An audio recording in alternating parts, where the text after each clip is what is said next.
Hello everyone. So we are gonna present carbon capture and its utilization. This is our E project guided by Piyush Vanjari sir, did by roll number 22, 23 and 24, uh, Srihari Deshpande, Swarup Ingrole and Sanskar Bhangdia. So let's see our project and presentation which is on carbon capture and its utilization. So introduction to that, so we can see a image here which clearly shows how we capture CO2 then utilize and emit. So carbon capture and utilization basically which means terms to CCU. So it plays a pivotal role in addressing climate change by reducing gas emissions and promoting sustainable practices. This presentation gives us diverse facts about CCU, including its technologies, application, benefits, challenges, and future prospects. So, the first part, which is global carbon emissions. So, in this pie chart, we can clearly see how the different sectors consume and basically emit the carbon dioxide.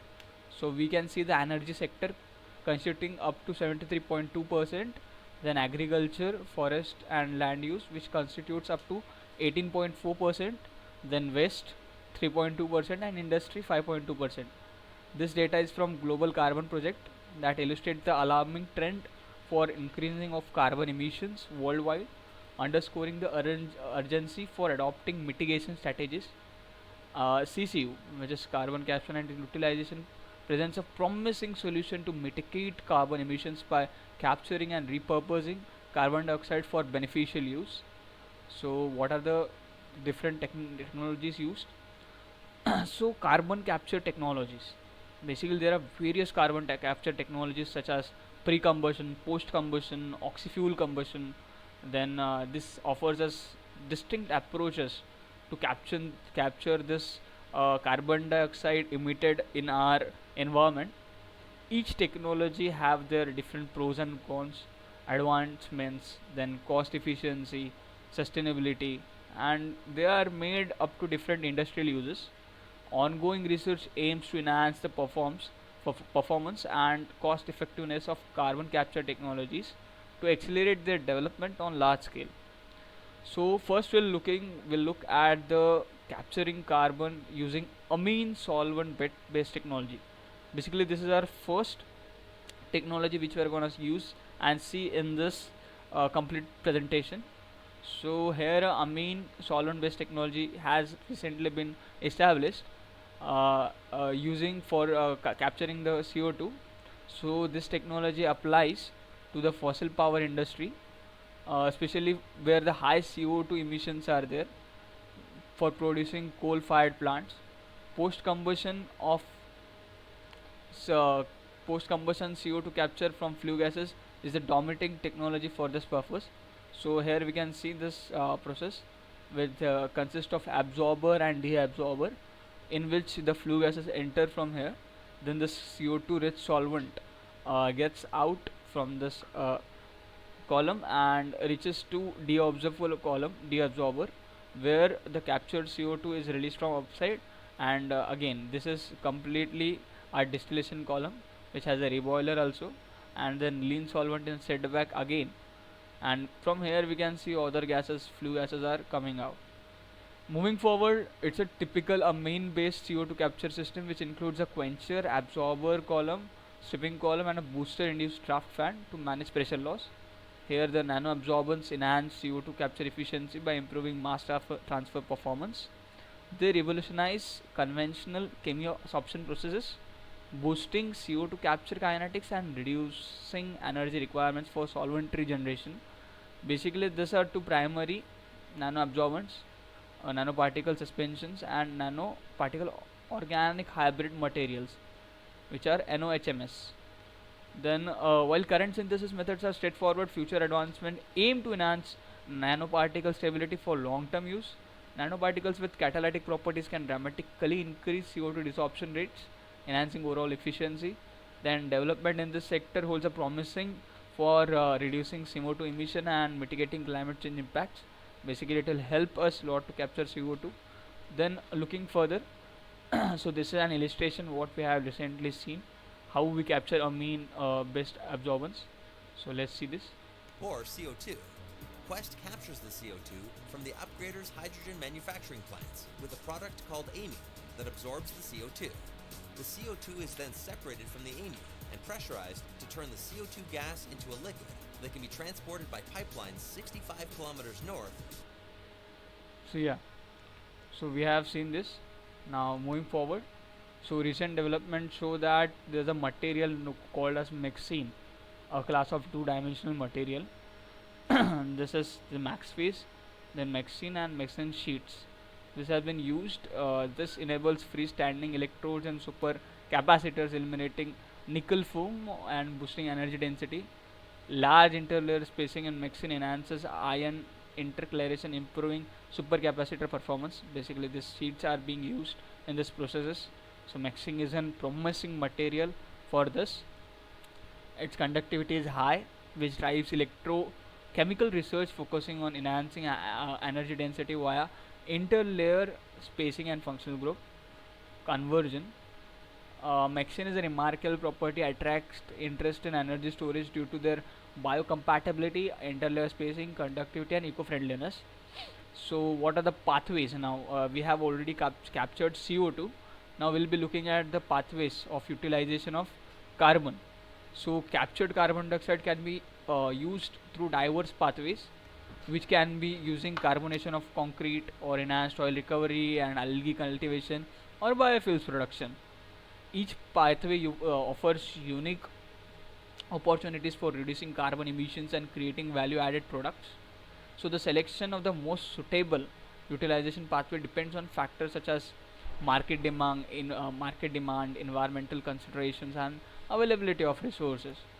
So, here we have been looking now for as the now CO2 to polyurethane. Basically, this is the utilization pathway. Basically, how we are utilizing this carbon with to polyurethane from CO2.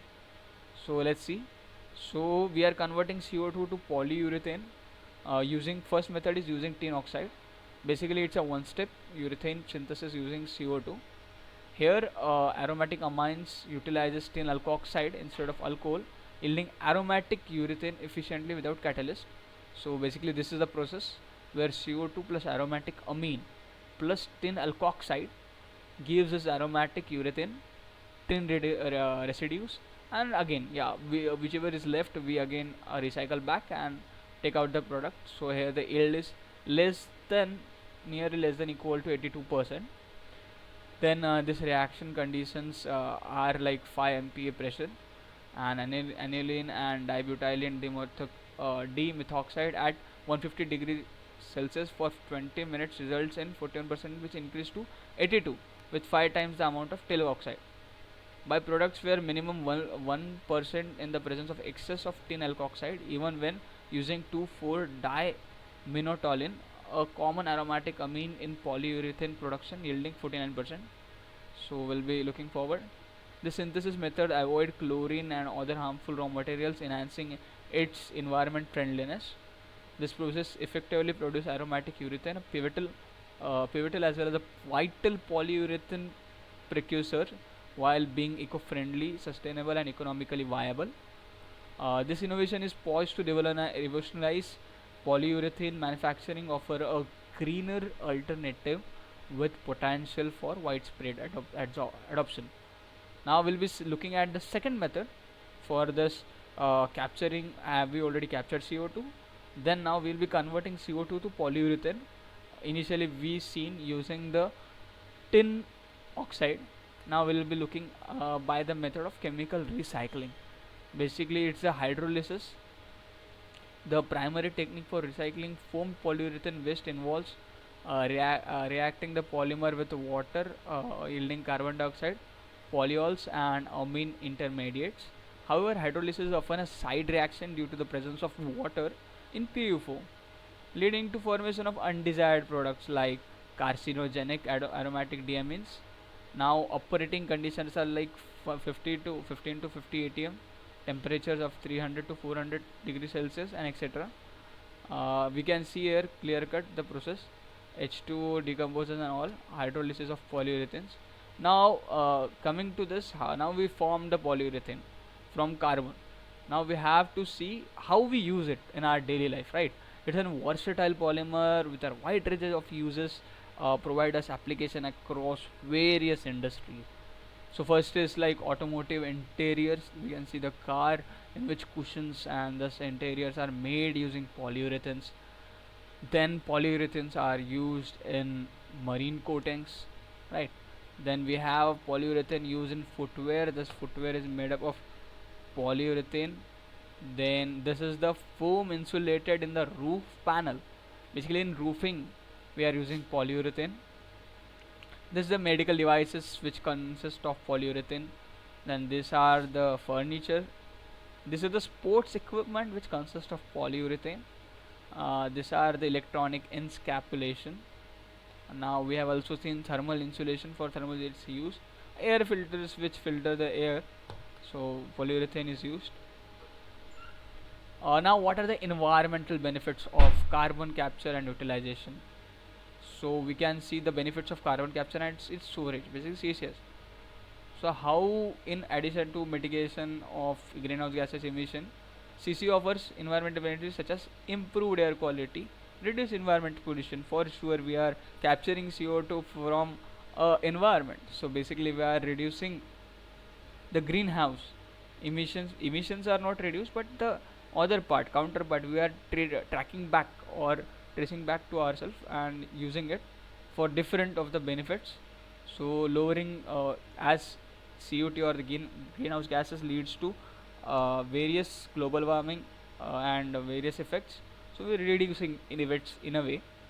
So it's studies by European Commission Joint Research (JRC) and Environmental Protection Agency highlight the potential of CCU to address air quality issues and public health concerns. These are the reducing carbon emissions, mitigating climate change, creating job, repurposing CO2, and encouraging technological innovations. So what are the economic opportunities? CCU presents a significant economic opportunities include job creations. See, just thing is not just an environmental point of view. The thing is also that it gives us this is job creation sector, which gives an employment to a lot of people. It also generating revenue. It's like just from nothing to we are generating just capturing the carbon from air. We are converting to polyurethane and using it to various products we can sell in market.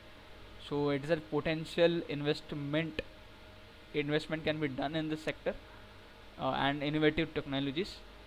The reports from WEF, which is a World Economic Forum, and Bloomberg New Energy Finance (BNEF) emphasize the economic viability of CCU solution, attracting interest from various investors and businesses. Governments and industry stakeholders are increasingly recognizing the economic potential of CCU, and finally, they are implementing the policies according to their profits and support in the development and deployment. Then challenges and limitation. Despite its potential, there are some of the challenges are faced, including we haven't yet developed such a technology which is like that cost effective where we can capture the carbon easily. It is not so much economic, but yeah, and there are some social barriers too. In technical challenges include energy requirement, efficiency, scalability, impact, feasibility, cost effectiveness. Because after all, cost is a very important matter, which matters. Economy is a must thing, and here the capital investment are initially very high, and the market demand is quite uncertain, which hinder the investment and commercialization of CC solutions. Then what are the research and development going on? Ongoing research and development efforts are essential for advancing CCN technology and overcoming existing challenge. Collaboration between academia, means like research and industry, and government institutions facilitates knowledge exchange, innovation, and technology transfer in the field of CCU. Funding support from government agencies, research grants, private investment drives R&D activities and accelerates the development of next generation of CCU solutions. Innovation in CCU, continuous innovations are going on in CCU. Emerging technologies such as direct air capture (DAC), which we call electrochemical conversion and biological processes, after novel approaches to CCU with the potential for significant impact.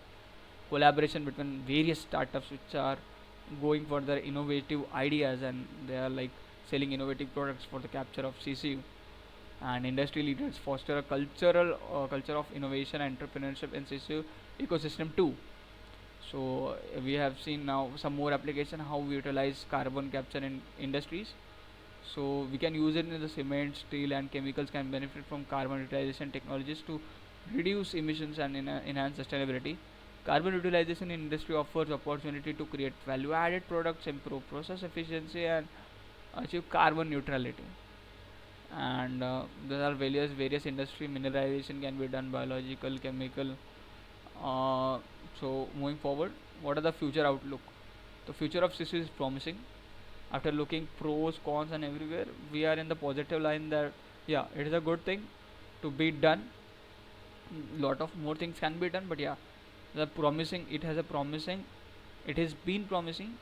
Technology foresight reports and scenario analysis provide insights in the future trends, opportunity, and challenges in the CCU landscape. Collaboration, innovation, and policy support are key drivers for realizing the full potential of CCU in achieving carbon neutrality and sustainable development goals. Now, what are the call to actions? We have to call stakeholders, investment to be done initially, policymakers should be in a favor for the development of CCU, and a lot of things can be done. So, overall conclusion is that, which I initially said, it is a promising pathway. It mitigates climate change, reduce emissions, create sustainable value form. Also, there is a lot of job generation, employment, revenue generation. So this by leveraging this innovative technologies, policy support, collaboration can play a significant role in achieving global climate goals and fostering transition to circular low carbon economy. Continued efforts and investments are needed to overcome challenges such as scale, deployment, realize the full potential of CCU in addressing the climate crisis. These are some references. More references are directly taken from Google itself. So yeah, these are some research papers which we've gone through, and this is some of the Wikipedia insight. Yeah, this is submitted by, I already said, BT21 CME 022 Sri Hari Deshpande, BT21 CME 023 Swaroop Ingrode, BT21 CME 024 Sanskar Bhangia.